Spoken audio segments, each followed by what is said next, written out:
വലിയ ഇൻവെസ്റ്റ്മെന്റ് ഒന്നും ഇല്ലാതെ തന്നെ നിങ്ങൾക്ക് തുടങ്ങാൻ പറ്റുന്ന 3 ബിസിനസ് ഐഡിയാസ് ആണ് ഞാൻ നിങ്ങളോട് പറയുന്നത്. ഏറ്റവും ആദ്യത്തെ business idea mobile vertical gardens ആണ്. ഈ ഗാർഡന്റെ പ്രശ്നം എന്താ വെച്ച് കഴിഞ്ഞാൽ പലപ്പോഴും ഞാൻ കണ്ടിട്ടുള്ളത് പല സ്ഥലങ്ങളിലും വെച്ചിട്ട് ഇത് കറക്റ്റായി മെയിൻറ്റെയിൻ ചെയ്യാത്തതുകൊണ്ട് അത് ആകെ വൃത്തികേടായി നിൽക്കുന്നതാണ്. അവിടെയാണ് ഈ മൊബൈൽ വെർട്ടിക്കൽ ഗാർഡൻസിന്റെ പ്രത്യേകത. വേണമെങ്കിൽ നമുക്ക് തള്ളിക്കൊണ്ടു പോകാവുന്ന ഉരുട്ടിക്കൊണ്ടു പോകുന്ന വീലടക്കമുള്ള ഇത്തരത്തിലുള്ള ഗ്രിഡുകൾ വെച്ചുകൊണ്ട് ഇതിനെ ഒരു പ്രൊഡക്റ്റ് ആക്കി മാറ്റാവുന്നതാണ്. അപ്പോൾ ഏതെങ്കിലും ഒരു ഷോപ്പിന് മുന്നിൽ കുറച്ച് നാൾ ഇത് വെക്കണമെങ്കിൽ അത് അവിടെ വെക്കാം. ഇനിയിപ്പോൾ എടുത്തു കൊണ്ടുപോകണമെങ്കിൽ കൊണ്ടുപോകാം. അതിനൊപ്പം തന്നെ അത് മെയിൻറ്റെയിൻ ചെയ്യാൻ കൂടി നമുക്കൊരു കോൺട്രാക്ട് എടുക്കാൻ പറ്റിക്കഴിഞ്ഞാൽ വണ്ടർഫുൾ.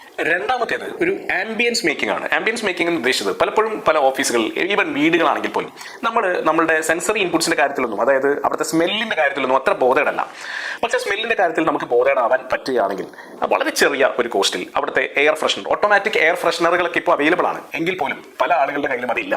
അപ്പൊ കൃത്യമായിട്ട് ഓട്ടോമാറ്റിക് എയർ ഫ്രഷ്നറുകൾ, ദുർഗന്ധം ഇല്ലാതാക്കുന്ന പല ഐറ്റംസ്, ഇത്തരം സാധനങ്ങളുടെ sales and service and installation, ഇത് വലിയൊരു സാധ്യതയാണ്. സ്മെൽ, ഫ്രാഗ്രൻസ് റിലേറ്റഡ് ആയിട്ടുള്ള ബിസിനസ് തീർച്ചയായിട്ടും നിങ്ങൾക്ക് സ്റ്റാർട്ട് ചെയ്യാം.